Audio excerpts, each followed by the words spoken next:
बहुत लंबी बात हो गई, पूरी बात को समअप करता हूँ 4-5 वाक्यों में। अगर आप सिविल सेवा में जाना चाहते हैं, अपने अंदर 4-5 चीज़ें देख लीजिए हैं, या पढ़ने में अच्छे होंगे तो ही जाएंगे, वो तो है ही, मैं उसकी बात नहीं कर रहा हूँ, वो तो होना ही चाहिए।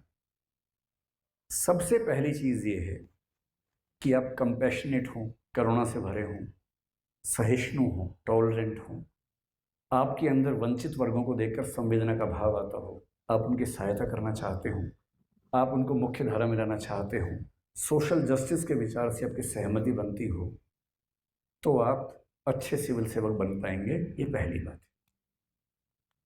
अगर आप तकनीक के मित्र हैं तो आज के ज़माने में अच्छा सिविल सेवक बनने की संभावना बहुत प्रबल हो जाती है, क्योंकि एक तकनीक वो हज़ारों काम कर देगी जो लोग नहीं कर पाते। आप चैट जीपीटी की मदद से कितनी सारी फाइलों पे नोट इन ड्राफ्टिंग का काम कर लेंगे भविष्य में, जो करने के लिए हज़ारों व्यक्ति चाहिए। अनुवाद का सारा काम आजकल ऑनलाइन हो जाता है हमारे पास।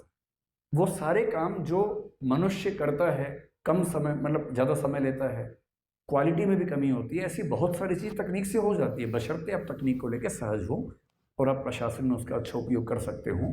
दूसरी चीज़ ये है। तीसरा, सिविल सेवक बनना मौज का मामला नहीं है, मजाक नहीं है।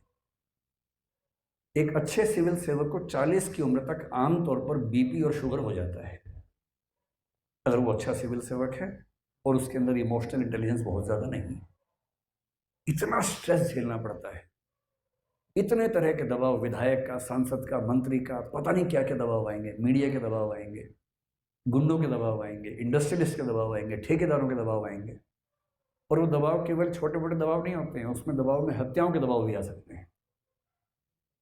अगर इन सब दबावों को नहीं झेल पाते हैं, उतना साहस नहीं है, फोर्टिट्यूड नहीं है, संघर्ष करने की क्षमता नहीं है, पेशेंस नहीं है, परसिस्टेंस नहीं है, तो सिविल सेवक आसान रास्ता नहीं।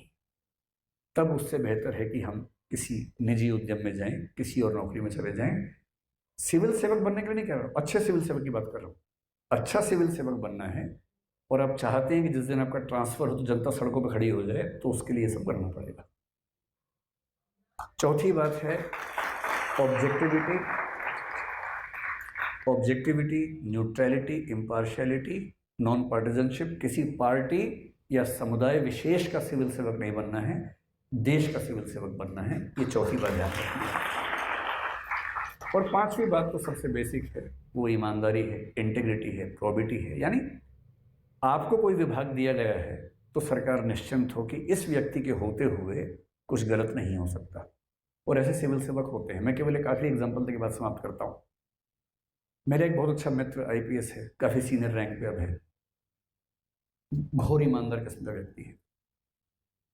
अच्छी बात क्या है उसके साथ, वो किसी पार्टी का सगा नहीं है, क्योंकि वो नॉन पार्टिजनशिप के मूल्य पे चलता है। लेकिन जिस राज्य में है वहाँ दो पार्टियां सत्ता में आती हैं क्रमशः। दोनों पार्टियों के मन में एक बात स्पष्ट है, मुख्यमंत्री चाहे इस पार्टी का हो चाहे उस पार्टी का हो, एक बात स्पष्ट है कि जब कोई मामला नहीं संभलेगा हमसे, इसको भेज देंगे, संभाल देगा। क्योंकि उनको भरोसा है 2-3 बातों का। पहला, इतना योग्य है कि हर प्रॉब्लम सॉल्व कर सकता है, इतना ईमानदार है कि कोई इसको करप्ट कर नहीं सकता, इतना मजबूत है कि कोई इसको झुका नहीं सकता। आईएएस आईपीएस बनने का मजा तब है जब इतिहास आपको याद करे इस रूप में।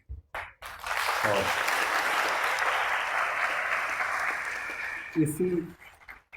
इसी के साथ मैं अपनी बात को विराम देता हूँ। मुझे पता नहीं कितना समय हो गया, उम्मीद है कि जितना था उससे ज़्यादा मैंने समय नहीं लिया होगा। ठीक है।